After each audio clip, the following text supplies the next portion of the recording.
This is a lesson for Year 8. We're looking at Jack the Ripper. So we're going to learn the basic facts behind the murder. We're going to start anyway.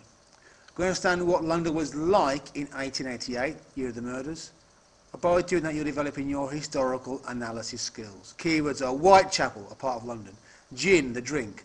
Alcoholic, addict. If you're addicted to something, you can't help yourself, you've got to have it. Benefits, night, knife, mutilate. If you cut something up badly and damage it, you mutilate it. Organs, like parts of your body, heart, lungs, liver.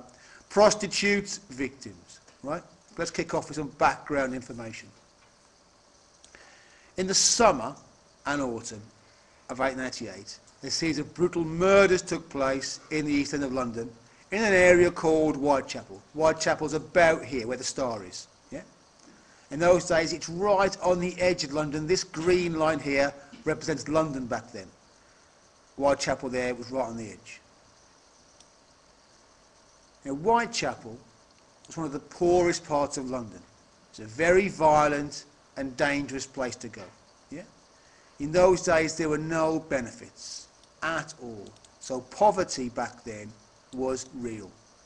People died for being too poor. It's a picture from Victorian London. Yeah? It was an extremely violent place. Here's some pictures from Victorian criminals. Prisons were full. It was much more dangerous back then than it is today.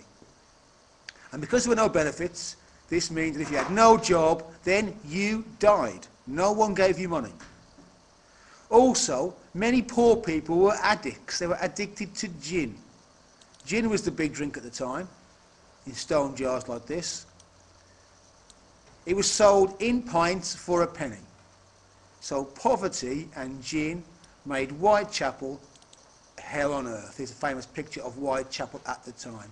Lots of drunks in the street, much worse than anything we see today. So Whitechapel was a really unpleasant part of London. For poor women with no family to help them, the only way to survive was to become a prostitute. These women made just enough money to pay for a place to sleep and a pint of gin. I'm not talking here about women who are borderline models in hotels making thousands of pounds. Older women with no teeth making a few pennies, enough for a place to sleep that night and a bottle of gin. So between the 31st of August and 9th of November, 5 prostitutes were murdered. All of them had their throats cut and their bodies were mutilated, some a little bit, some a great deal. And to carry on with more research, go to this website, casebook.org, and all the details will be there for next lesson.